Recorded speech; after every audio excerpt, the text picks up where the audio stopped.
Malo lau maria whanau a hoi Mohamed Apure. Fia ke tali reigi mo tolu hau a koeni ki he webinar a e Moana Connect. A ia ke webinar he fia whiniu tau ka mata ki tau talanoa ke Pacific, Maternal and Paternal Mental Wellbeing. Good evening, everyone. Malo rei, happy Tonga Language Week. Talo falava ki orana, whalawhala atu, nisambula vinaka, taloha ni, and a very warm Pacific greetings to you all. Welcome this evening to our webinar that we are holding from Moana Connect. So tonight we are talking about Pacific, maternal and paternal well-being. And we got a line of awesome speakers that will be sharing their experiences with us. And then following that, we'll have some discussion. But before we start, I'll open us with a prayer. Then after that, I'll talk a little bit about the purpose of this webinar. And then I'll pass it on to our panelist to take it over from there. My name is Sione Waka. I am currently a staff at the University of Waikato, and I'm very fortunate to have this opportunity to host the webinar from Moana Connect. So I'll open us with a prayer. Taulotu, e glere o atu hawa malo whaftai a Fiona, mau fia ke hiki ai pamalo ku iago alo ofa kau he whanonga ko iau mau whakahoko. E fiaf koe ni mau katoa whakataha mai ke whahauka ki pokalama koe ni, koe sio ke mo ile rei ko ia ata mai. E rei, mau ilo whapapau, ka jaha mau malo, ka jaha iwi, kau mau kore ka te koe. Haere mai ho lau maari manio ni tataki a whakataha ko ia amanaki ke mau whahauko he ua koe ni. Kore katoa ngai mea ni was Christ ko alga ko mau whama ui. Amen. Malo, sir. Mahalo. So I'll just provide a little bit of a background into the webinar. In 2020, Moana Connect hosted the Moana Talk Pacific Maternal Mental Health Webinar, which aimed to provide the context to the risk factors, experiences, and necessary improvements for the mental health of Pacific mothers. This webinar was we're very blessed to have great speakers in that webinar, and we had Dr Siale Foliaki there. We had also Dr Jemaima Tiatia and Felio-Naepi, and also the nurse practitioner Makoni Havea. Through that webinar, there were various recommendations and strategies that were discussed to support the mental well-being of mothers. Now, 4 years later, we are revisiting the talanoa that was provided a few years ago. And then we just wanted to assess the current state of mental well-being among Pacific mothers and fathers, evaluating the progress and look at the changes from our last discussion. So in this webinar, we're hoping to address the risk factor, experiences, and necessary improvement to the mental well-being of Pacific mothers and fathers.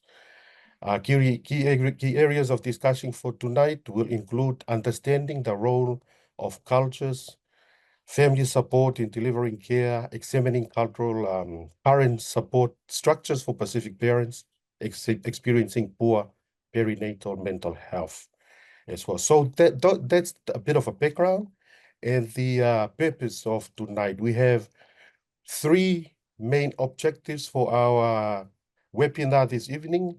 The main one, it revolves around Pacific mothers and fathers. First one, we understand the risk factors and experiences. Second one, to improve understanding of the role that culture and family support.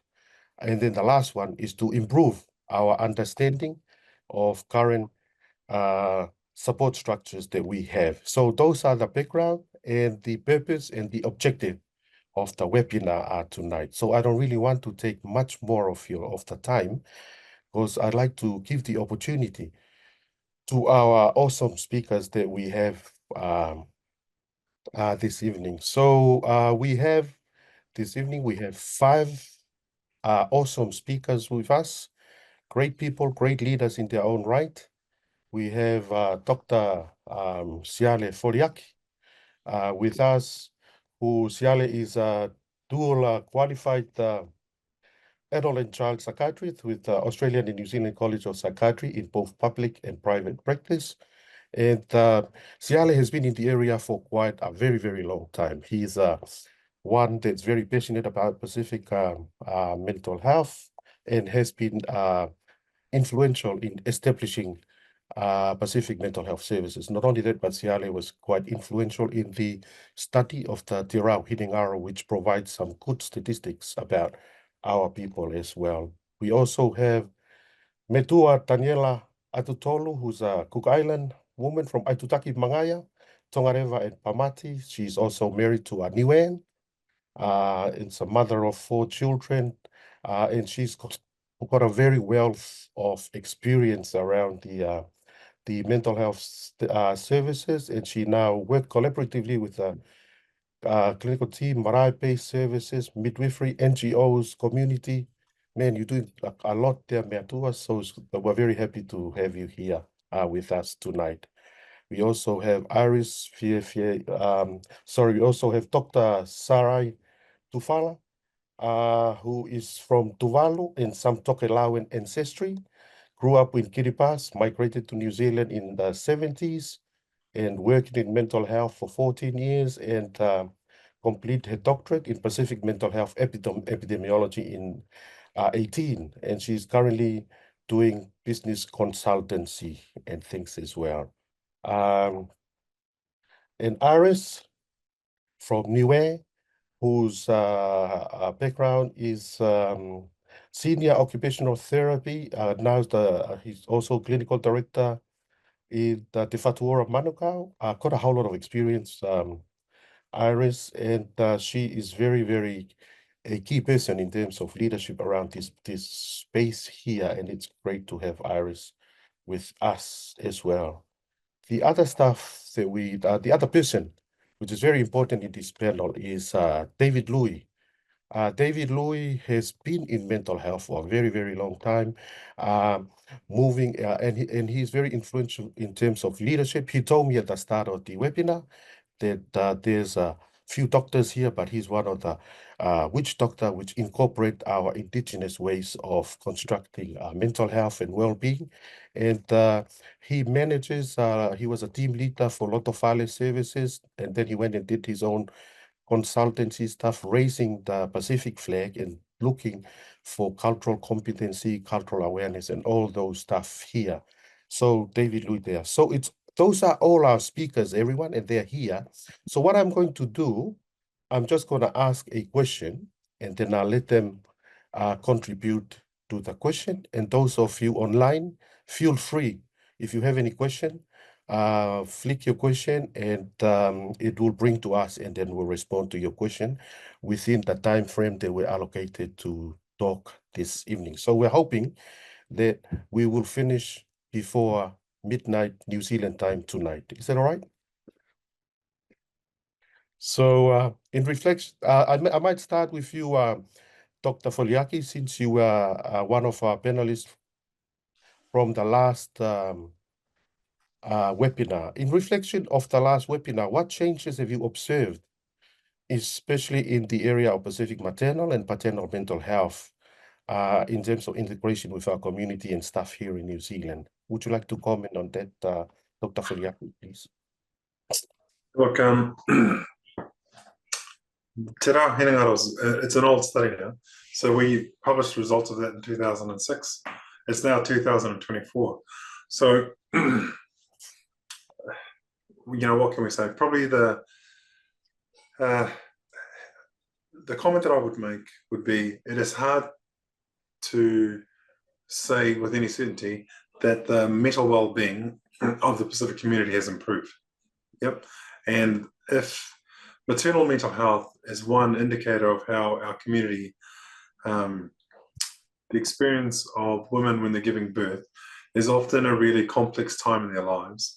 And if the support structures that exist, if those structures are fragmenting or damaged in any way, then the support that mums during those really difficult period in their lives, if that's not present, then the chances are you will see an increase or increased prevalence of women that are experiencing postnatal mental health issues. Oh, not postnatal, but antenatal, postnatal. You know, through the pregnancy, the increased rates of mental health issues that they would experience. The prediction would be that they wouldn't be, the last time we had this webinar, it would be very difficult to say that the position of Pacific women is better today than it was 2, 4, 6, 8 years ago. So, you know, without repeating, you know, the biggest study that was done, well, there are two studies. There's one done by Auckland University of Technology, the Pacific Island Family Study, and the Growing Up in New Zealand study are two longitudinal studies that had a significant number of Pacific women. And, you know, the evidence is that maternal mental health issues are really significant for our women. They're significantly higher than for non-Pacific, and in some respects, similar to Māori. And, you know, the issue for us as a community is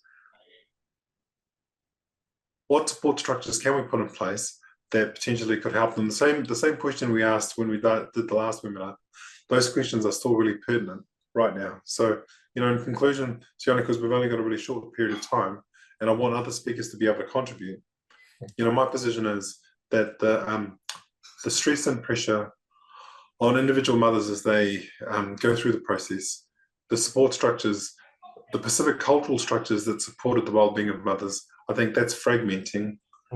And so therefore I think without the research from 2024 telling us exactly the position of mums at this moment of time, I would state that I think the situation for us as a Pacific community is less ideal. It's more problematic than it was the last time we did the webinar. It's probably the best way that I could put it.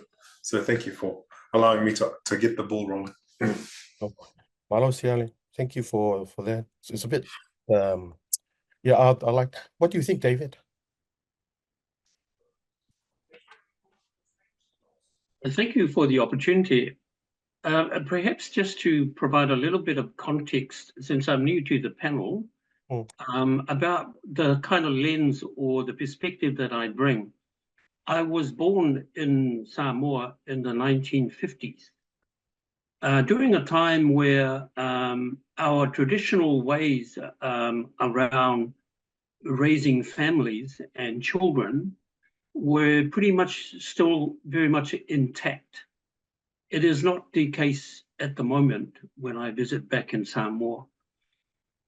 And particularly now in New Zealand, even in the 70s, when I moved to New Zealand in the 80s, still a majority of our people who were in New Zealand had experienced that kind of life in the islands. But of course, now with most of our population being New Zealand born, that is not the case. Many of our people here now have no experience of what life was and the kind of ways of raising families. So let me just, and the other thing is my wife works as a cultural liaison for Waitemata, the old DHB and now Whatuora. So I'm kind of through that lens, and I often get involved in cases with maternal and babies and breastfeeding, you know, all that sort of thing. As you know, when we work, we bring our families along. Even in my mental health work, I involve my family, and likewise with my wife, I often get pulled in. So that's a kind of lens that I bring to tonight. Going back to the question about the mental health and the observations that I have, which because I'm a witch doctor, I only bring my kind of anecdotes of what I observe and what I see and the cases that I've been involved in, which is numerous in New Zealand. And from my perspective, I think the mental health of our people, mothers, fathers, and communities from from 2020 till now has worsened significantly. Contributed to that was the pandemic that we were involved in. So that's a little bit of kind of my view on the question, Dr. Baka. Malo, David, I might just go around my screen. Metua, what's your view? Well, again, thank you for the opportunity. I guess hearing this from Siale and from David, and just your history of being involved in these areas for a long time, and then also the last webinar 4 years ago. I think for me, at the moment, I work in primary care, so I'm part of the integrated primary mental health and addiction service that sits in primary care. Oh. And so for me, since I guess that webinar back in 2020, for me, it's a little bit pleasing that you actually have now, someone with mental health and addictions experience sitting in primary care.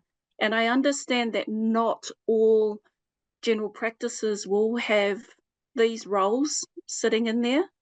For example, I guess here in Tamaki Makaurau in Auckland, there are about 138 practices that have what we call a health improvement practitioner or a wellness advisor. And so for me, that's pleasing. It's promising that our families have access to this level of support in primary care.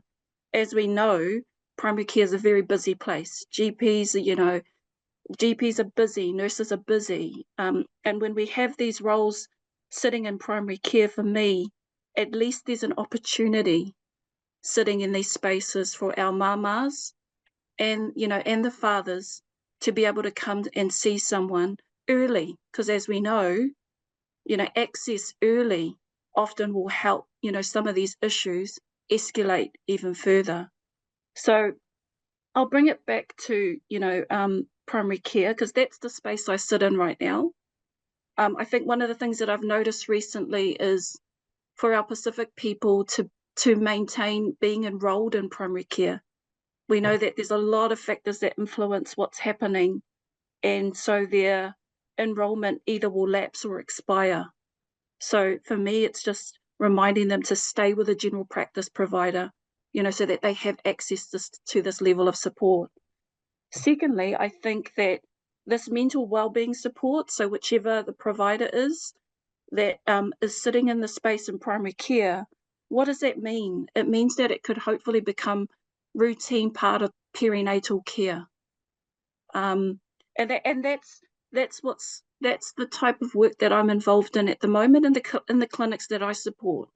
So although the kind of feedback and what the research is showing us, one of the things that I'm hopeful for is that these roles sitting in primary care will be able to support mamas and papas or young couples very early in terms of accessing support, when we know that there's all of those struggles that happen very early that impact the pregnancy, that impact the perinatal period. So that's something. I know it's probably gone off a little bit topic there for a little bit, but that's just where I'm sitting at the moment in primary care, and it's something that I think could support Pacific mothers and fathers and their families. So yeah. Cool. Thank you, Mesua. Dr. Sarai? Sorry, might just have to unmute your...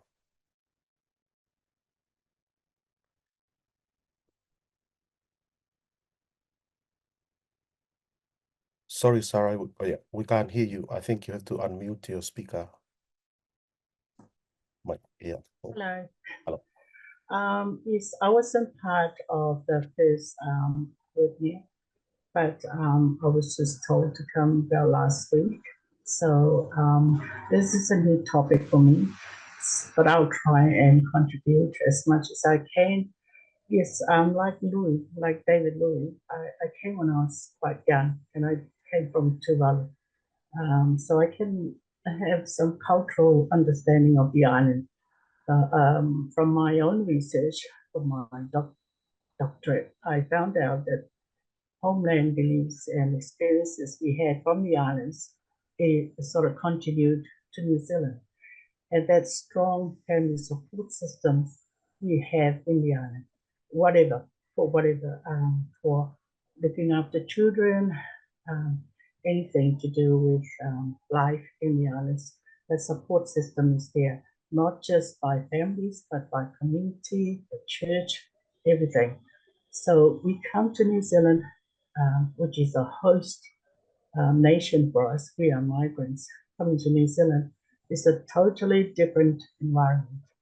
It's individualistic, and because of that, we are isolated.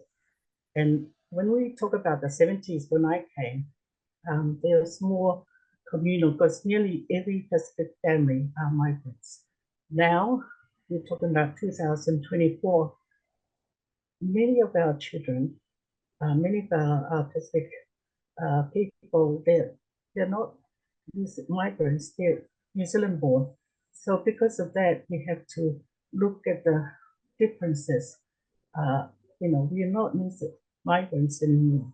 Well, we are, but we are more New Zealand born. So we are way up looking at the world. Our belief systems are different. It's not migrant belief systems, it's more New Zealand born. So we need to accommodate how New Zealand born people think. So when I apply to this question, I'm looking at how has it improved in the last 4 years. I'm not sure, but we need to look at New Zealand born. I really specify, and I really fight for the New Zealand born voices as Pacific Islanders and see how they see this particular problem from a Pacific view. That's all I can say. Well, thank you so much, Dr. Sarai. I'll give it to Iris. Iris, you were part of the last webinar in 4 years ago, and together with Dr. Foliaki. How do you see things developing?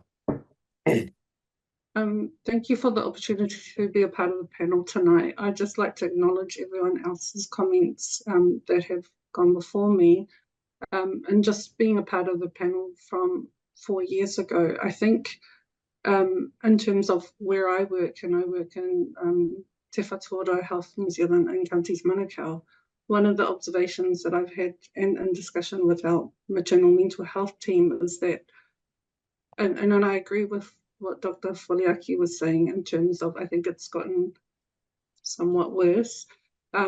I do think that our services have tried to provide cultural input into our services in South Auckland in a way of a cultural support service.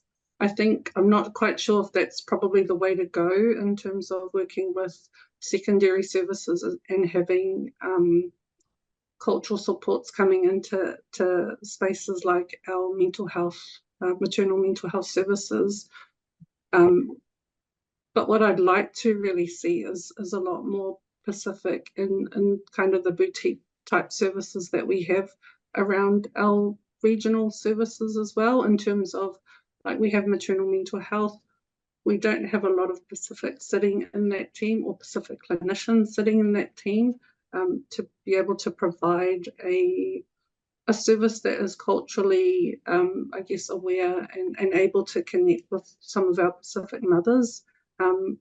I feel like we need to do a little bit better in that space, but in saying that, I'm in agreement with everybody else that's made comment on the panel tonight. I don't think it's improved somewhat, but I think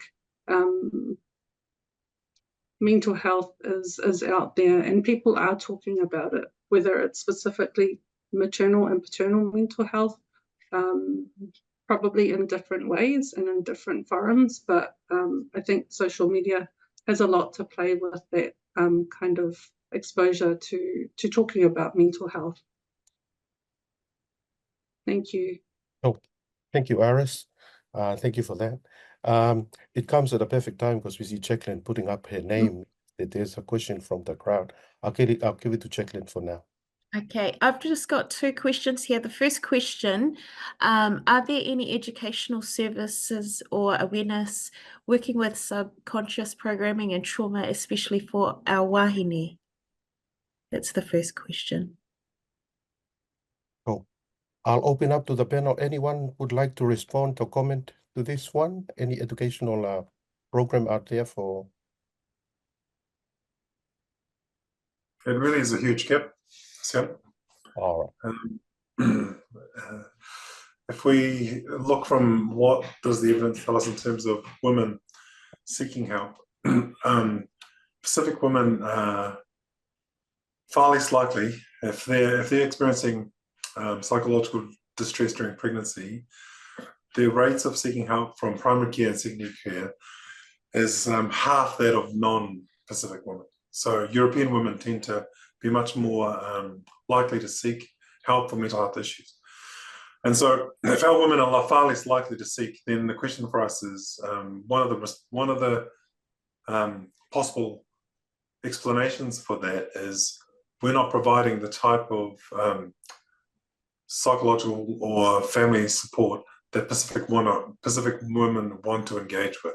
And so that question it's a very sophisticated question, because in some respects, a lot of the women that are pregnant right now, if they've got a trauma history, providing traditional counselling, if we've got family situations where there's a breakdown in the family and there's domestic violence and other issues involved in the household, then providing psychological support for women who are coming from that sort of difficult situation, trauma-informed support, isn't something that is readily available to the Pacific community. So, and I don't know if other members of the panel have got different experiences.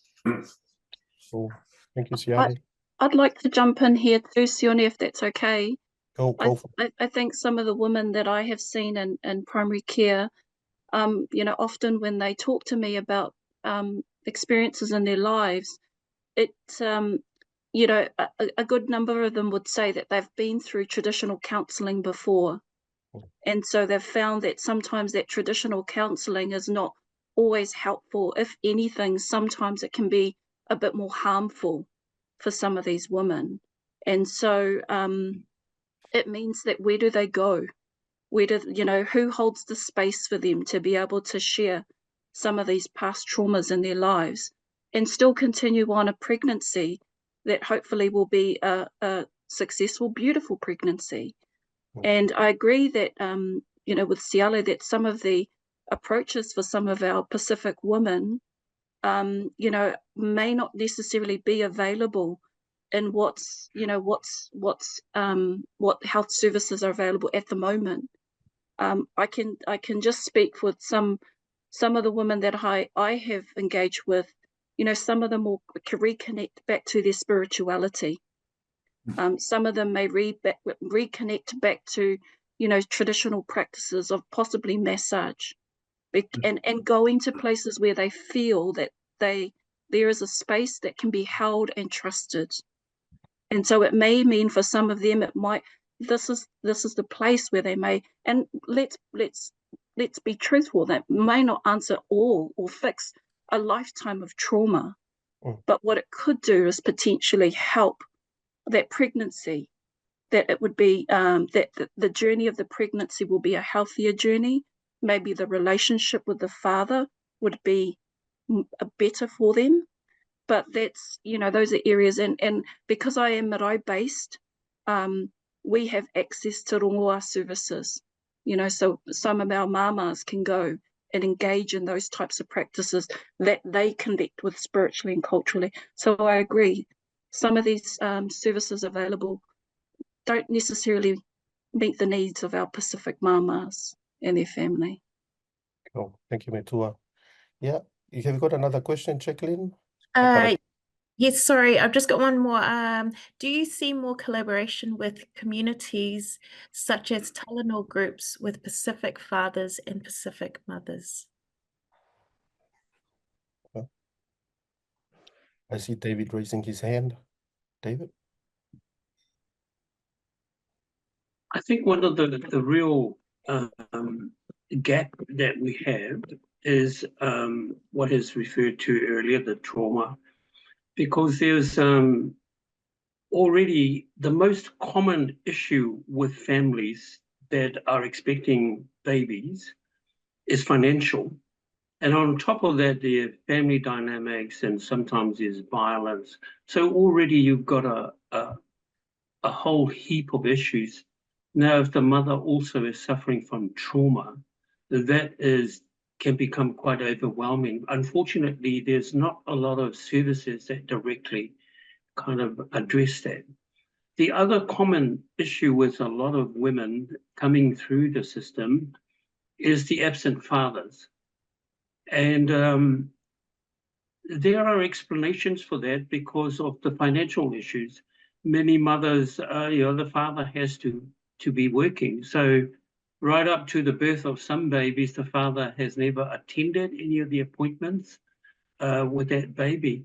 Now you contrast that with our traditional environments in the islands and in some cases in some families here, where the journey almost starts with conception. As soon as a baby is, somebody's known that expecting a baby, there's excitement, there's anticipation, not only from the parents, but the whole family. And I know I'm from a family, I'm the third of 6 children. And I remember when my youngest brother was, we had that excitement. I'm a father of 5 and a grandfather of 17 children.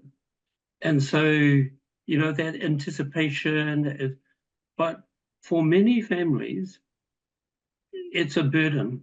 They, the baby is born into sometimes a family, a mother and father that are not yet married. The 2 families are still at war with one another.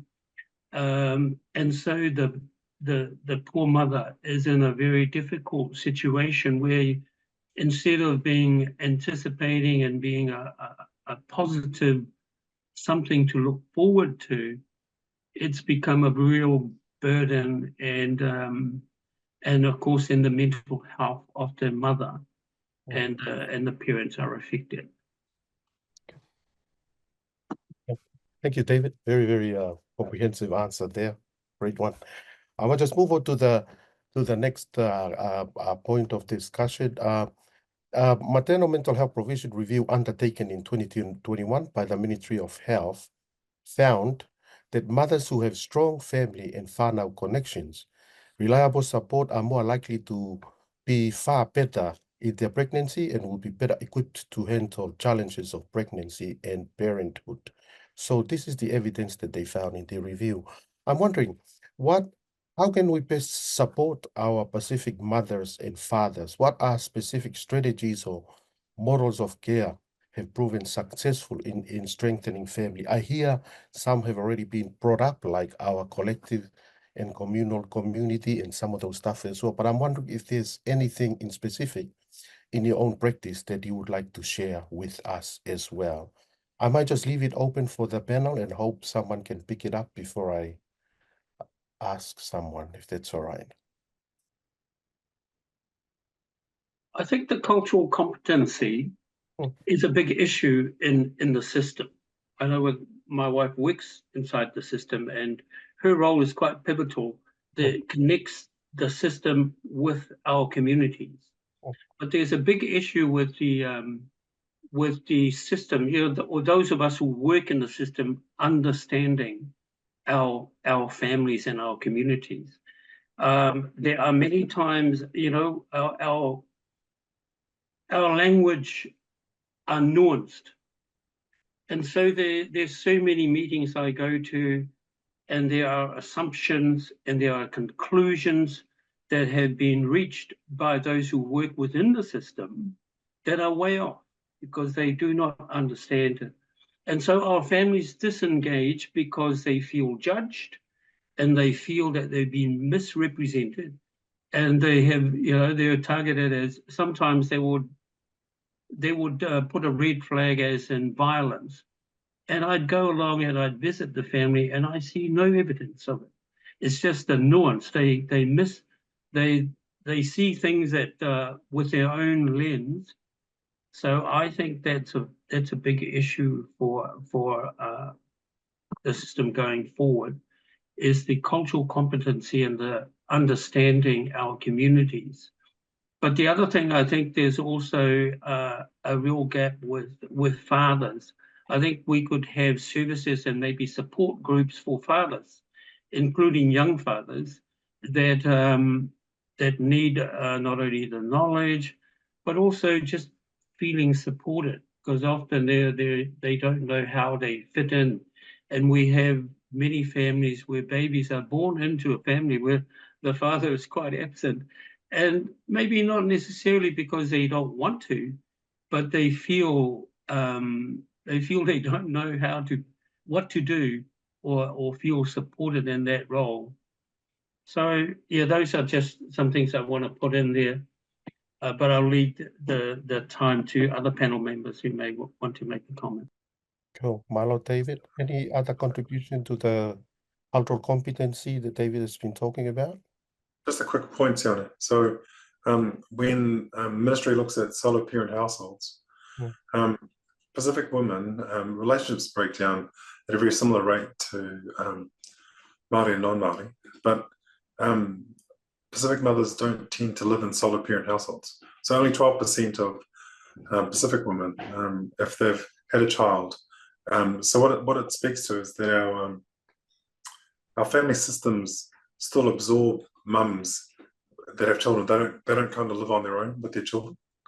And those rates are significantly higher for Māori and for Europeans. So only a small percentage of Pacific women, who have children, end up in situations where they're raising those children as a solo individual without other adults in the household. And that's really protective of the children. I don't know whether that's going to, as our families get smaller, whether our families are going to absorb, whether that same protective net is going to carry on into the future. I just thought I'd make that comment while people answer the particular question that you put before everybody. Cool. That's a really good point, Siale. While the others are thinking, I'll add on the other insight from the report as well, what they say as well, that early screening and intervention, as soon as the issues begin to present, are critical to achieving best outcome for mothers. And this seems to be not really the stuff for our people as well. I'll just put it out there for people to comment on those one regarding the importance of screening and trying to get the best outcome for our mothers as well. But one of the things we have to talk about as a community, screening tells us, I think it's really important to screen to identify mums that are going through difficulty. But just from if we look at those children that are, or which individual families are having the most difficulties in terms of maternal well-being and the well-being of the children, there's some really strong data that tells us that mixed ethnicity is, if children are born to two Cook Island parents, to two Niuean parents, to two Samoan parents, statistically those children do better than mixed relationships. And now, since we arrived in the 60s, 70s, almost, depending on which research you read, somewhere between 40 to 60% of all Pacific children now are of mixed ethnicity. And so when children don't grow up in a unified, cohesive cultural norm, if the norms are different, it seems to have an impact. I think it's having an impact on the individual well-being of the mum, but I think it's having an impact on the ability of that family unit, which is an extended family unit, to provide the type of care that traditionally, what David was talking about historically, the way that, we had a very cohesive way of raising children. That cohesiveness is being lost. And I think a big part of the contribution to that is there's real mixed ethnicity now. So the majority of children in New Zealand now are born to parents who are not of the same ethnic group. Oh, that's pretty dangerous. So the risk is higher when you marry a Tongan, Siale.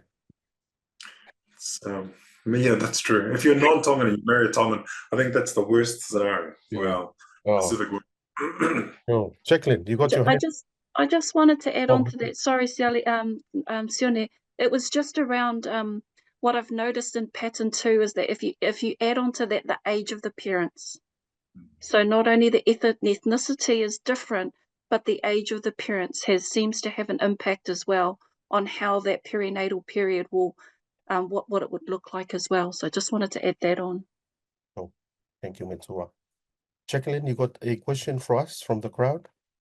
Yes, sorry, I've got it's just kind of going back, and I've got one that says, I support Metua's view regarding HIP or health coaches. They are behavior change maker. My question is lifestyle medicine part of any of these services? Metua, your turn. Well, I guess it depends. I'm not quite sure what they mean by lifestyle medicine. So if we're talking about, if we separate that out and they're talking about lifestyle and how the lifestyle impacts on the well-being, then yes, absolutely, you can come and speak to a health improvement practitioner. Medication, of course, is a huge part of that too. So when we're providing support for, mothers, babies, and families, so mothers, fathers, and families, if we're looking at the two of them, medicine sometimes, has its place in supporting mental health or wellness as well. I think if that's what the question is kind of working towards, then yes, I guess that is something that we would talk about as well. Because if the two and two, if say for an individual or a mama is on medication and she's looking at some of those lifestyle changes as well, then yes, we would be looking at those areas in their life as well. I hope that's answered the question for someone. Can I just add, I agree with Metua as well. It's that holistic approach and looking at the person as a whole as opposed to just focusing on medication all the time. That's where I guess those allied health professionals come in terms of social work and psychology. They do a lot of the talking therapies, which definitely help in certain situations. And I think we shouldn't discredit the talking therapies because they're really helpful in some way or form. And just going back to what Metua was saying before in terms of some therapy is better than not having any therapy at all. And even in a shared group space, that shared understanding and shared learning can always help each of the mothers if that's the purpose of that whole group coming together. But yeah, I think those holistic practices do come into play, and they're really important to understand that person as a whole being. Nice. Very well said, Iris. Sounds good. So the other stuff that I just wanted to add to our discussion today, there's been talking about fathers, and sometimes they're more vulnerable in terms of depression, especially with the mother is experiencing some mental distress as well. Just wondering if you can comment on what available help out there for fathers. How can we support them? David has spoke a lot about absent fathers and some of those things as well. And if there's any unconscious bias that you see through in your areas where you work, racism, unconscious bias in terms of utilization of our mental health, Pacific worldviews in our services. Sarai? I think lack of knowledge, and I think all of us here who very understand mental health, we know that lack of knowledge, especially regarding this, is the key. We need to change that. We need to educate. We need health promotion programs. We need to improve the awareness about mental health in the area. But in this case, we're talking about, to me, one of the worst part about this particular issue about mental health is the lack of knowledge about symptom identification. That's the key. And that's the reason why we're having a lot of problems with mental health. If the mother, antenatal or postnatal, is experiencing anything different, I'm not sure, Dr. Siale is here, whether it's medical or environmental. I'm not sure which is the cause. Financial is one of the cause, or medical. So whatever the cause is, the problem is symptoms. If the symptoms are presented by the mother, who's there to see that? Who's there to be able to notice it, recognize it, and seek help for her? Because the danger of her harming her baby, herself, or others is quite real. It becomes severe. So the husband needs to be educated, the family, the relatives. So education to me is the key as someone understands mental health. So I think this is one area that we need to educate the community, and the people. It needs to be part of the program of prenatal program, education about symptom identifications of mental health, mental illness symptoms, that's my contribution. Yeah. And where to seek help. That's really important. Well, thank you, Sarai. Any other comment? I'll just make a comment here. My observations is based on my experience in this. I think there are two areas why fathers kind of shy away from. The first thing is the knowledge has been alluded to, understanding the tasks and the role of a father, even how to hold a baby, how to support mum, and then you've got the mechanical things of changing, all that sort of thing. So then they have this lack of confidence in what they're expecting. So and it increases the anxiety rather than the anticipation.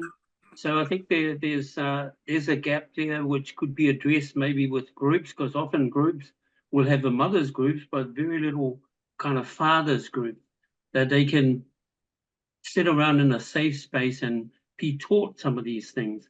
The second element is around responsibility, which comes with maturity.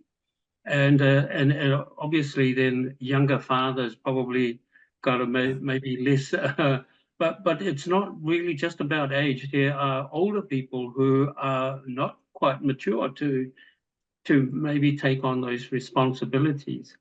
Now, when I had my first child, I was 28, but prior to that, when I was 17, I looked after my niece and my nephew when my brother was still doing his studies. So when I became, and long before I became a father, I knew what to do. And so I didn't shy away. I was a father to many other children before I had my own children. And often that you have a lot of those opportunities in the islands but maybe not as much here with our smaller families and the lack of that kind of support, where you get to take on some of those roles and learn about some of those roles before you have your own family. I think that would be really helpful. Cool. Thank you, David. Jacqueline, you have your hands up. Sorry. Yes, I do. I have one here. How do we as services and communities address these gaps to provide outcomes that are clinical and culturally safe for our expected mothers and their families?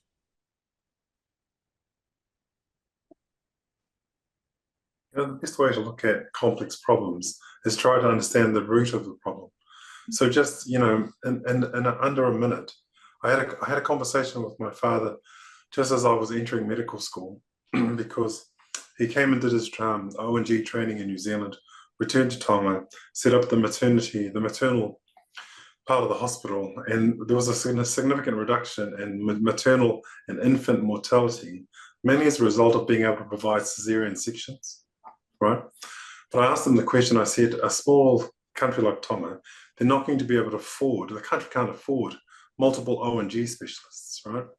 And so I said to him, the importation of the European medical model, Tongan society for 1,000 years had a network of midwives, and the midwives' responsibility, they had enormous knowledge that around the birthing process, they were a part of the community in a way that enabled them to understand and generationally understand the care of the woman. So they knew the woman, the woman's mothers, the woman's grandmothers, historical knowledge of the family that were bringing the child into the world, and also the men. And so there was a question about about how we should support men.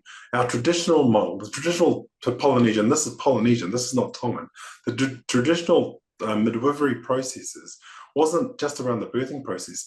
These women were part of the community, the midwives were part of the community, and supported mothers through all of the developmental stages of the child. Yeah, and could resolve the types of conflicts that occurred in extended family units because they were given an elevated position by the society because of their knowledge, and because they did that as an ongoing process, and their mothers did and their grandmothers did it because the midwifery processes were passed out intergenerationally. So my conversation with my father was contact with modern European methods, that acute care, when a pregnancy is complicated, modern medicine does a really great job, but complicated deliveries are a small percentage of total deliveries. And so if you're going to dismantle the midwifery systems, the traditional midwifery system, my conflict with my father was, have we done, by sending, getting medical specialists to come and return to the islands, were we going to dismantle the system that provided 95% of the care? And that's not to say that a cesarean section has saved lives. I'm not arguing against the medical system. I'm arguing against the way the medical system has dismantled our traditional midwifery system, and our traditional midwifery system took children and mothers through all the developmental stages of birthing and childhood into adolescence. And so unless we replicate something like that, modern medicine and the modern medical approach, and even the way, there's a question on the webinar chat about peer support, and I know that that's a really critical thing. I think mothers that have successfully raised their families, they're a unique resource that we are not tapping into. But if we relied on paid service, if we're going to try to, the medical system, there's no more money left in our hospital system right now, but we've created a system that's actually taken the expertise out of our community, and we haven't been able to replace that expertise with a labor force that comes through a cash economy. And so if we look at where the origins of our challenges are, the solutions are the root problem and the root cause, but root solutions still exist. And we have to think like that. And we're not going to be able to, the medical system really can't resolve the challenges that we've got, except for one really critical fact. Do you know the Samoan birth rate now? Each Samoan woman, I should ask the panel, what is the birth rate of New Zealand Samoan women now? And how does it compare to New Zealand European women? The women that are still having significant birth rates are the Cook Island community and the Tongan community. And what are the explanations for that? And so the higher educational achievement you achieve, the less children women have, the more educated that they are. It's a really interesting phenomenon. So as we have fewer and fewer children, then maybe the Palangi medical system is better suited to small families. So maybe the problem is going to resolve itself, because the New Zealand birth rate now is only 1.64 children per mother, and so the birth rate now is becoming so small. Maybe in a generation there's going to be so few babies that maybe the way that the system is set up now will cater for it. But between now and then, we've got a serious problem, because the medical system's not set up well to cater for the needs of Pacific and Māori women. So that's a hard thing to say out loud. And what the system does is it looks after the most acute. So you have to be really acutely unwell, and you'll get care from the system. And that sounds really negative. I didn't want to be negative, but I don't think you sound negative, Siale. You're just being real and the honest truth of what's been happening. Come back to the question about unconscious bias and some of those stuff as well. I think when you talk, Siale, I hear a lot of the domination of the biomedical model and how it just comes and pushes our way of deconstruct all our way of, and maybe that's why we're not engaging with the service, because we don't really see ourselves in current services at the moment, and some of those stuff as well. Just my point, but I'm just wondering, Jacqueline, you still got your hands up? Yeah. Sione, Okay. can I just make a comment, because I think I agree. Like what he's saying, it's absolutely real, and I guess in the areas that I work, and again I do see a lot of Madai based, so I see a lot of Māori and Pacific men. And at the moment, I think there's a real cry out for some of our men to have some type of support, either peer support group or just somewhere that they can go and talk about life stuff. I don't think that that's available or widely available for some of our men. And so I agree that this is something that we should try and work towards, is, you know, providing this level of support, not just for mums, but also for our fathers and also our potential fathers, young fathers that are coming. But the other thing that I'm thinking is this lived experience. So I work with some amazing community support worker men, and some of them, and the mahi and the work that they do when they get alongside some of these men, you know, it's outstanding. It's an ear to listen to them. And sometimes that's all they're asking. So I know that, you know, often people will access mental health services when they're at that acute phase. But, you know, we're trying to bring that support a little bit earlier. So when I work alongside some of these amazing community support workers who are men and women, and they go in and they meet with some of these families, you know, that level of support, it's almost priceless, because you can see the support and the changes there. So yes, I'm just highlighting the fact that, you know, we do need more support services out there, but they don't necessarily have to look like a mental health clinician in order for families to have support. I thought I'd just add that on to what Fiona was Siale was saying. Oh, Jacqueline and then David. So I just have one here. How do we ensure that our mental health approaches and services successfully engage with our minority Pacific groups, such as Kiribati and Tuvalu? Typically, a lot of approaches prioritize those of our Pacific nations with larger populations. Oh. Do you want to comment, David? I think it requires an understanding of where our community is.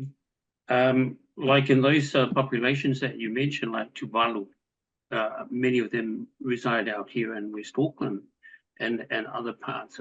So when we know the community really well, we know how to approach them and where they are.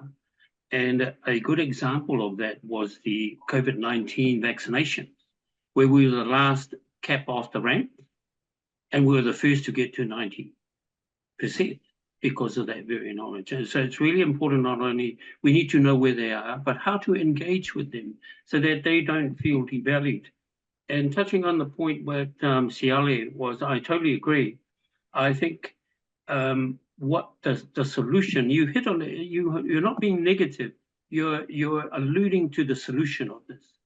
The medical model on its own does not provide the answer and a sustainable answer for our people. So we need to find a system where we can embrace some of our own things that work. In 2007, the Medical Association conference was in Samoa, and I was there. I think you were there too, Siale, and there was a particular presentation on this very topic and about traditional healing, where our traditional methods, including the birthing of babies, were rubbished and labeled as unsafe and primitive. We've been doing it for thousands of years. What more evidence do you need when we've got a high birth rate? The answers lie with us, and I think the system need to be more competent and also to be able to embrace some of the things that have worked for us for thousands of years, rather than solely relying on a medical model that doesn't work very well for our people. So if we think that the traditional midwifery process that was in place on every island group, and that worked well for our community for 1,000 years until modern medicine arrived and kind of just diminished the status of, and then took the knowledge away from those midwifery practices as all the women started arriving in the hospital system. So therefore, for the smaller communities and for the larger Pacific communities, is the solution a community partnership where we don't formalize the qualifications like, is there a partnership that we can have with experienced women, with we need to generate more Pacific midwives, but is there, if the Tuvalu community had, a small number of professionals working alongside some experienced mothers, so there was a greater partnership between the medical model and the community, there's a solution in that, but that won't get funded by government. And so therefore, what, is the onus on each of the individual communities to recapture some of its traditional practices, and how do you do that when there won't be funding available? That's the challenges for us, right?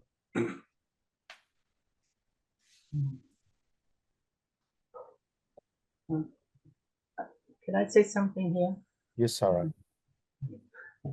I just want to ask Dr. Foliaki, it's sort of, you're stating a catch-22 thing. You're mentioning that the higher the education, especially Samoan women, the less children. Don't you, I see it as positive in some way. I'm thinking the reason why they're having less children is because they know there's knowledge there about the problems with having too many children for the sake of having children that we culturally used to do in the islands. So whereas so it's in some ways positive. So I love to see a research on what happened to, or comparison research on those who have less children, Pacific Island mothers, especially the Samoan group mothers, and those that have a lot of children. I'm just looking at a lot of problems that we're having at the moment, the Pacific communities, where they're having too many children have contribute to these problems that we are currently facing. I'm looking at it that way. But someone questioned about Tuvalu, why we're not having the services, the ones that have higher numbers of Pacific people, and Tuvalu no Kiribati. I'm looking at it, the reason why we are facing a lot of problems, the Tuvaluans, we are recent migrants compared to the Samoans, the Tongans, and the Niueans. We are recent. And so because of that, we have a strong cultural, traditional way of looking at mental illness and mental health. So we need to sort of change that and acculturate ourselves to the westernized ways of looking at mental illness in order to be able to identify the problem and seek help early. I'm in the process of trying to find a trust, for a group in order to go to the Tuvalu community and educate people about it. So whoever asked that question, don't worry, I'm getting there. Yeah. Thank you, Sarai. And I think, Sarai, it's important as well, like if you feel like you need some help to support your Tuvalu community, we're more than happy to work together as Pacific people to come and help your people there. Because some of our worldviews are quite similar, although the practices might not be different, but yeah, I mean, in case if you need the help as well. Thank you so much. Yeah. Okay, there's quite a few questions coming through. I have one here. Is there an issue of trust engagement with Pacific practitioners as the families are so connected?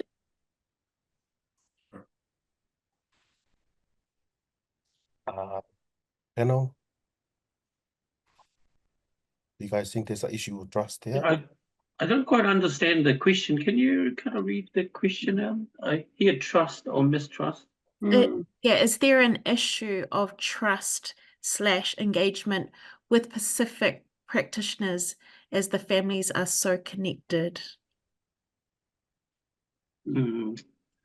I think there's an issue of trust, but I'm not sure the way the question is.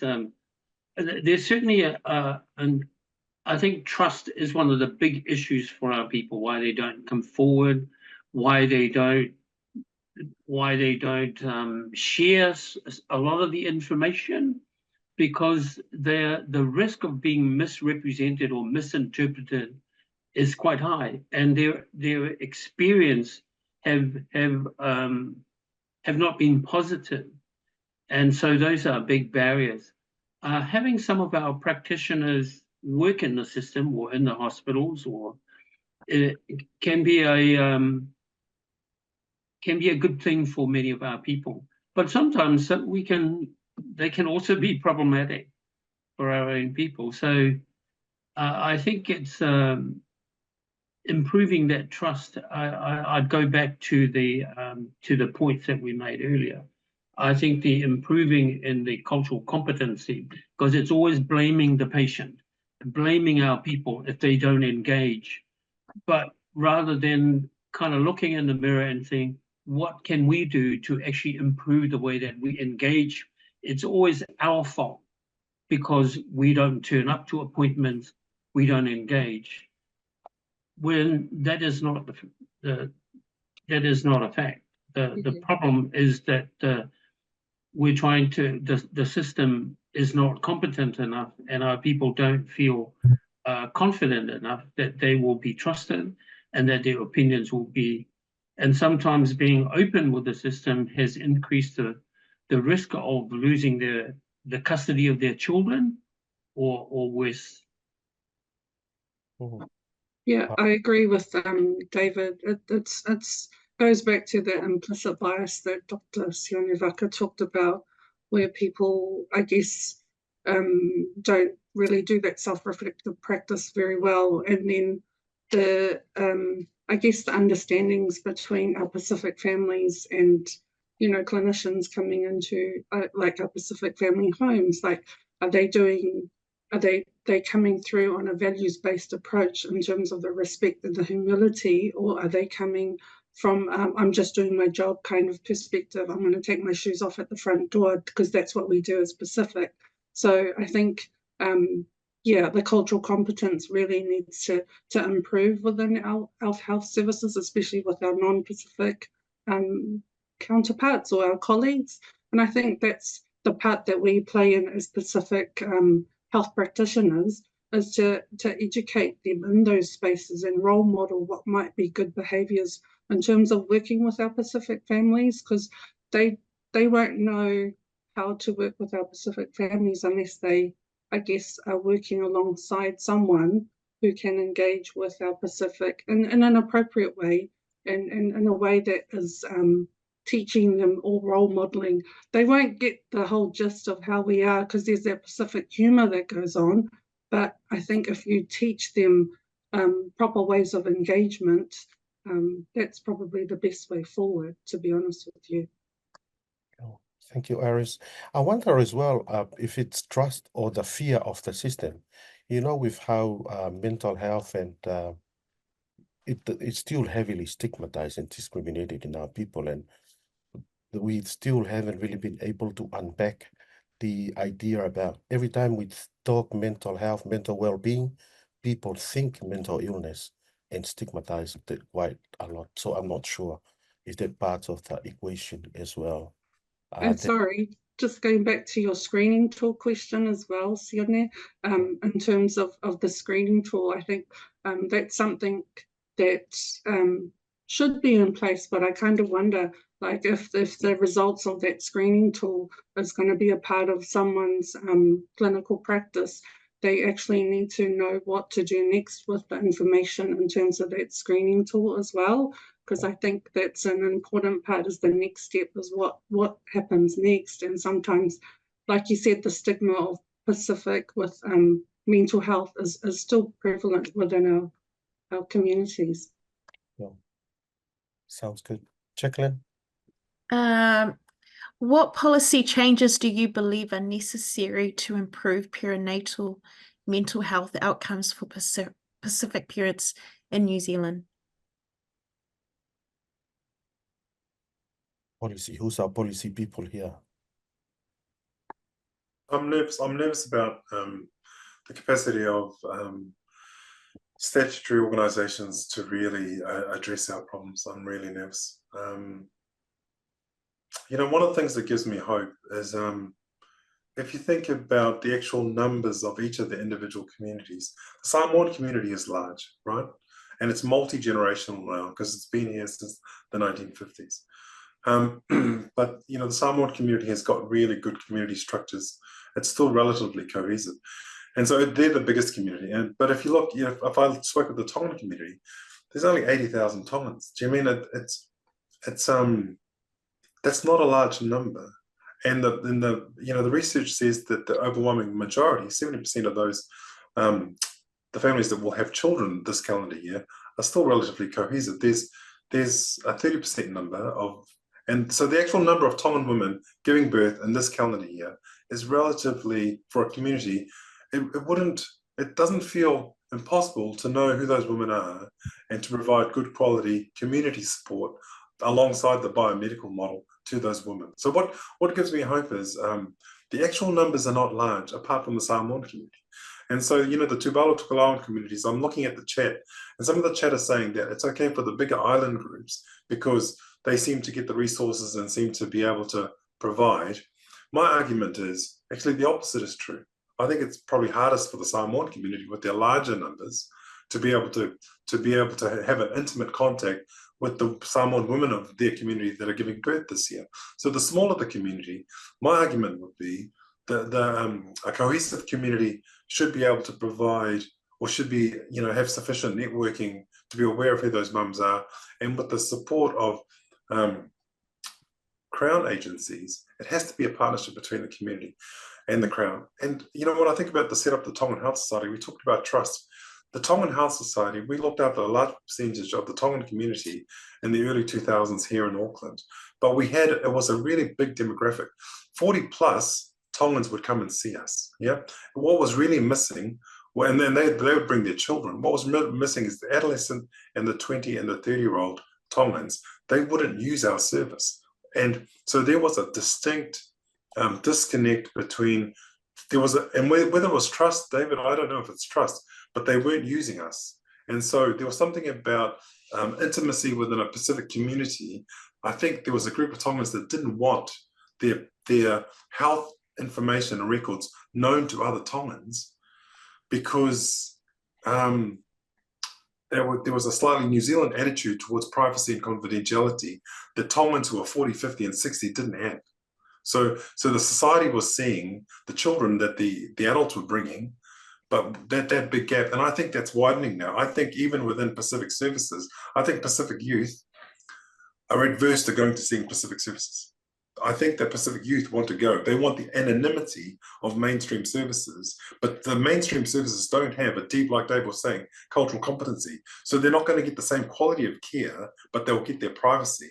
But they would get better quality of care, in my view, if they sought ethnic-specific care. They get better care, but then they're nervous about their confidentiality and privacy. And so that's a conundrum that our community is facing. Jacqueline, you got one more question? No, I think my answer to the question, I think it takes more than just a policy to change things. I mean, there will be policy, for example, connecting with Pacific people as a matter of, I'll go back, I'm kind of muffling on it, just thinking about the experience of my wife who works in the system. She's still being used, despite the fact that she's there, she's still being used as a last resort. It's not a matter of like, you've got somebody here, you go, let's do it right the first time. So policies need to enforce so that midwives can utilize the appropriate process, not you go and muck it up and then you come to us to come and fix the problem. But it takes more than that. I think there's a mentality. We work in a system that's very risk averse, and I'll take an example to demonstrate that. Worst case scenario is with stillbirths. And so far this year, I've been involved in 5 stillbirths, but over the years, many, many, many. Now, often, see, during this time, we work in a system that's very risk averse. So they're very reluctant to apologize or to acknowledge that something has gone wrong. So it doesn't add to the healing. See, the way the system works is counterproductive to the way we work, because the family is looking at somebody apologizing or at least acknowledging that something has gone wrong because a baby has died. So it adds to their grief. You're going through hours and perhaps even a day where the family is grieving and the system is looking for excuses to hide from that fact. Now, many of these cases I get involved. So finally you get an apology, but far too late. And the damage has continued. So it takes more than I think some policies can try to fix some of these issues, but we also kind of work in a system where it focuses on treatment and fixing rather than kind of looking at healing and restoring and working together to improve the situation rather than blaming, or try to avoid any blame. And so we have a kind of a conundrum here of what do we do? But I think the more that they are more competent in understanding and incorporating some of our processes, then the more people will engage, and I think the better outcome for all of us. So, hello, David. I'm just cautious of time, and I know we've gone beyond time as well. There's still a lot of rich talanoa that we can talk about, but I know all good things must come to an end. I've got just one last question. I might do our last round as well with your advice to our people and stuff. But I'm just wondering, in terms of where to from here, in terms of if we have unlimited funding and resources, what would be a Pacific maternal and paternal mental health service should have? I think this question was, it's pretty important to see how we can do that, how we can raise awareness and things as well. And I think one of the stuff that will be really good, when I say where to from here, the idea, if we come back from our next webinar in the next 4 years, we should see some progress rather than the initial feedback that we have at the start, which, but I'll just throw it out there. Maybe if we can start with you, Iris, and we'll work our way back, Sarai, and then Dr. Foliaki can finish it off for us. Yeah. So you're asking about funding, unlimited funding? We're to from here in terms of all the discussion that we have. If you have unlimited funding and resources, what sort of service would you put for our Pacific maternal and paternal mental health? I think the discussion tonight has been really, really good to kind of like tease out, I think, all aspects of maternal and paternal mental health. I don't know if there's one specific way forward. I think it's more about our communities finding solutions within their own Pacific groups as well. But I guess as a collective, coming together and being able to provide maybe even platforms for our mothers and fathers to come in.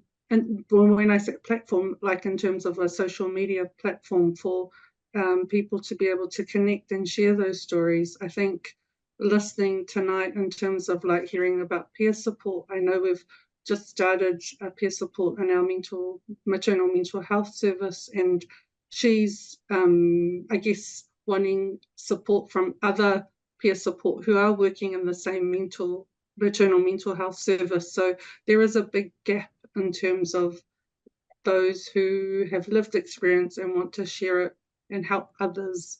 But yeah, just in terms of moving forward, I think I'd like to see better improvements coming through, and a lot more from my perspective, from a clinical director. I would like our Pacific clinicians to be able to, I guess, specialize in some of these areas like maternal mental health and looking at paternal mental health as well, in terms of being able to provide that support for our Pacific mothers and fathers, because I think they come into our services in Health New Zealand and they are stuck in that space of, this person doesn't really know who I am, they don't understand where I come from, but they do try and offer that therapeutic service to our Pacific mothers and fathers.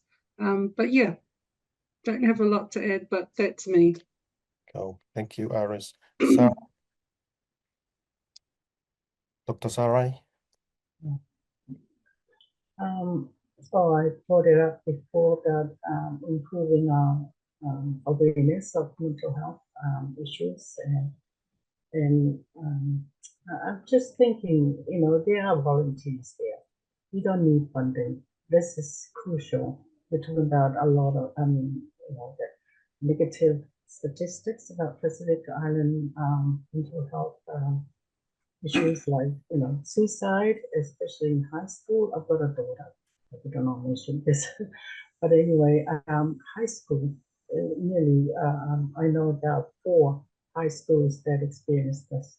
And I know we're talking about mental health, maternal and paternal mental health, but I'm talking about education is the key here. We need to, even if we don't have funding, which I'm planning to do, we go out there, we can volunteer ourselves, those of us that have the knowledge, like myself, go out in my community and teach people, educate people about mental health issues and things like that.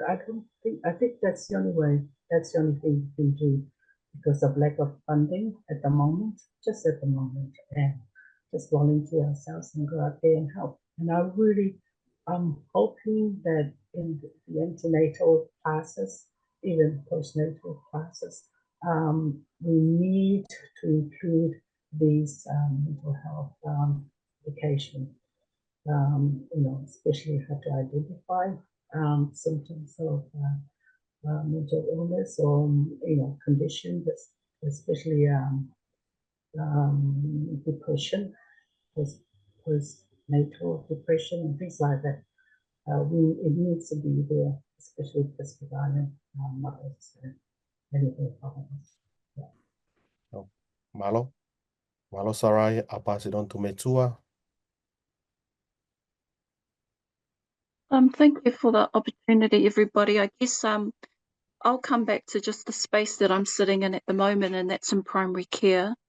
I guess for me, when we started this webinar, it was around you know, what's in place in, you know, 4 years since the last webinar.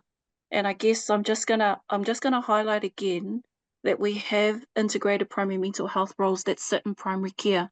As we know, when women you know, fall pregnant, often the first place that they'll go to is usually their GP. It might be a self-pregnancy test and then to GP to confirm. What a great opportunity to be introduced to, you know, somebody there, whether it's a mental health clinician or a community support worker with maternal, paternal mental health experience or lived experience. What a great opportunity to have that introduction, because education can come then. It can come around, this is what happens in a pregnancy. Sometimes women, this happens, you know, fathers, you know, these are the things that you can do to help out. It brings in that, you know, it brings in that support very early. So I think working with what we currently have, and that is this integrated primary mental health that we currently have in primary care at the moment. So I'd also love to see in the perinatal period, you know, mothers and fathers having access to mental health support throughout the entire, you know, perinatal period. So from time of pregnancy right through to postnatally. I mean, even if a woman came for the 6-week immunization for baby, you know, that's what currently happens in my practice. They come in for the 6-week immunization, they get to catch up with a hip. You know, that's an opportunity to check in and do it, you know, check in and see, is there any signs of postnatal depression there? So there's different touch points, I think, that we can offer mental health support. You know, there's different touch points throughout, including different touch points for fathers and families to be able to have that connection. I don't think that us that sit in this health sector have all the answers. I absolutely agree that we don't. And we actually can't do it all anyway.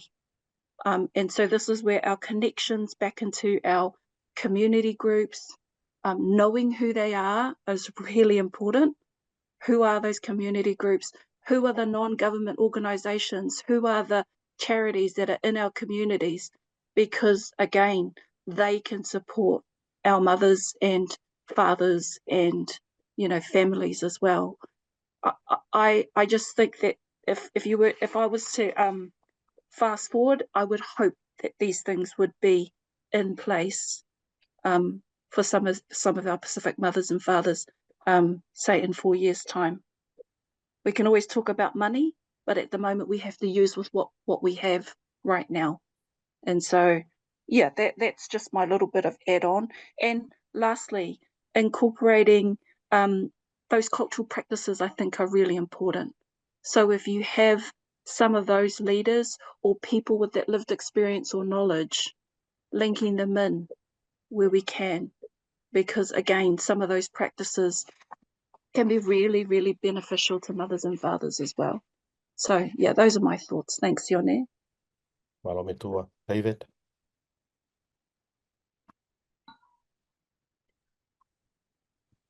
I think the currently the system is too much kind of hospital based, and so I think going forward we should utilize more the primary mental health, where we can engage and embrace the community and some of our own ways of doing things. It's a win-win rather than a system that kind of labels traditional ways that have worked well for our people as a risk. Or so I think going forward we need to find ways where the community and the primarily hospital medical based services meet, so that we need to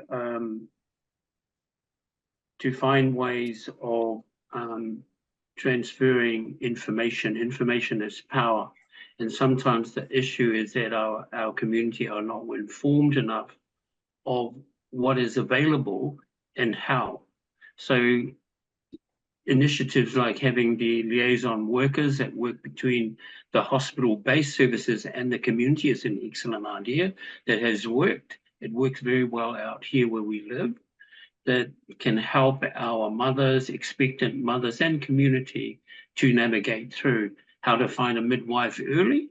There are mothers who turn up at the hospital basically on 40 weeks with the babies about to be born and has not had the services. So there's that. I think social media, as already alluded to, could be one way of also augmenting our usual churches and face-to-face ways. But even with social media, it needs a little bit of funding, because they need an organization that can coordinate all the information and be able to kind of massage and push it out at the right times and manage the however that would work. It does require a little bit of funding, but it's not just about funding, it's about. And I think the other thing going forward is really looking at how we can engage our fathers. How can we have maybe more support groups? It may be in a church-based, in a community-based, where fathers can come together and share information, but also maybe other fathers helping other fathers, so that we can kind of create the system that we've always had, that the whole village, the whole family is involved in not only raising the child, but preparing for the child before they arrive. So those are my thoughts. Thank you for the opportunity. Hello, David. Siale? Yeah, my closing comments would be, in New Zealand last year, in 2024, there's approximately just over 56,000 live births in the country. Yep. If we just approximate the 10% of those births were to Pacific women, that's 5,600 babies of Pacific ethnicity. If the statistics are right, then 20% of mums have got some serious mental health issues, right? So 20% of those 5,000 births, it's just over 1,000 children that are born in New Zealand in 2024 that had a mother that was having serious mental health issues, that needed support. Yep. I would, those 1,000 babies, we have, the science is good enough to know just from statistical modeling, you can put in the age of the child, income, age of parents, income, mixed ethnicity. There's, growing up in New Zealand study has identified significant number of risk factors, but you put into a model, you can identify which individual mums are most at risk. And if you screen for those mums, and you're talking about 1,000 Pacific women, then my view is those children should have a Plunkett nurse funded to serve that individual mother and child for 6 years. It should be 6 years, so Plunkett is a great model. It worked in a cohesive society in the 1960s, 1970s for European mothers in New Zealand. Plunkett is a great system, right? I would say, and that we match that Plunkett nurse with a cultural support person, and we do it for 6 years, because the research says that the attachment style of a child, if a child has a secure attachment, the trajectory through life is much more sound than insecure attachment. And the more insecure the attachment, you will find that the kids that come through from the most difficult circumstances, they fail educationally, they fail occupationally. A significant percentage of them will go to prison. Even the cost of one prison person would fund the Plunkett nurse and the cultural worker. By saving one imprisonment, you'd have the funding to put that model together for one individual, right? And so it's not outside of our reach. And the reason that I really struggle with the policy settings in the country is that I think if you want to improve the mental health of a nation, improve the mental health of mothers and children, and you don't have to invest in all the mothers and children, because the overwhelming majority of our mothers and our children come from supportive Pacific households. The majority of households are still really sound. There's a percentage that need our help, and we should be able to identify them. And we should have a long-term plan where they form really strong relationship between somebody from our individual community working alongside Plunkett. And even the Plunkett nurses now, there are enough Pacific nurses within Plunkett that you could do ethnic Pacific work with Plunkett nurses and form the sort of relationships and trust that we've all been talking. There are solutions, and the political will and the leadership, the politicians do kind of what communities say. And one of the challenges for the Pacific community is having sufficient Pacific political leverage to kind of get politicians to kind of think the way that we're thinking tonight about our community. So look, I'm just really aware of time, really conscious, and just want to thank all the panelists for their contribution. And for those people that are online, I hope that together we've been able to trigger some thoughts and feelings that might have been beneficial for them. Mala.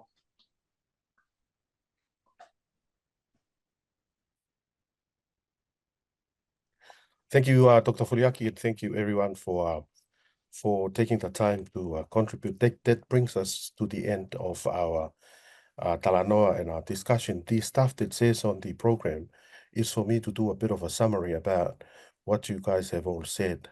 To be honest, I can't really summarize the whole richness of all the different points that you have bring together here. But what excites me is looking through the screen, we have our clinical people, primary care, our witch doctor, our researcher, and other people in our community and stuff as well. And we see comment that it'll be good to have lived experiences, voices in terms of moving forward and stuff as well. And I think those are the stuff that go from there. But I think I might just sum it up, because I've been working on this model of care from my research, and I'll sum it up with one of the theme from the research. I'm looking at this idea of uloa, Satongan kind of fishing, but the word that we get from there is napa napanga maalie.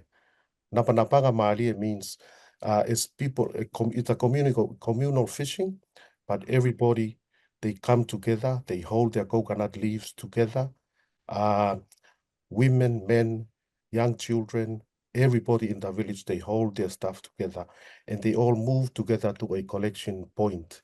And napa napanga maalie is when everybody communicate together and know their roles and responsibility in terms of this movement, that they all reach together to the same target at the same time, and no one is left behind. And I think from what I'm hearing, there's a lot of work that needs to be done integrating our worldviews into the dominant biomedical world that we're living in, finding a balance between individualism and collectivism, all those great ideas as well. And I'm very thankful because some of the recommendations that you have put on the table are pretty stuff that we can do. Small things will lead to bigger things in the future.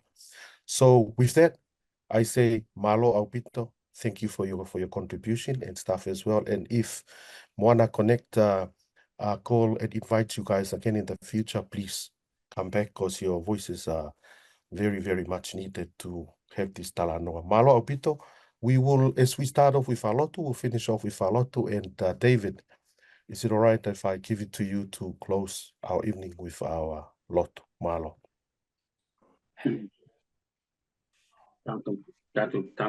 Lo mātou tamau langi mātou whaftaia lo whamala wanga lei. Whai ona whātau manuila mātou whapimoe nei pō. Te le whawhita auri o lo mātou whengai, e mai se mātou pitunu uma tangata Pasifika I tono nea tunu nā mea lau sosoani.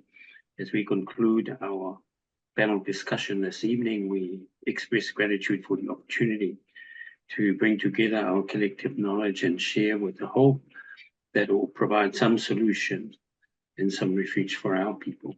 And for these things we ask for in the name of Jesus Christ. Amen. Amen. Okay.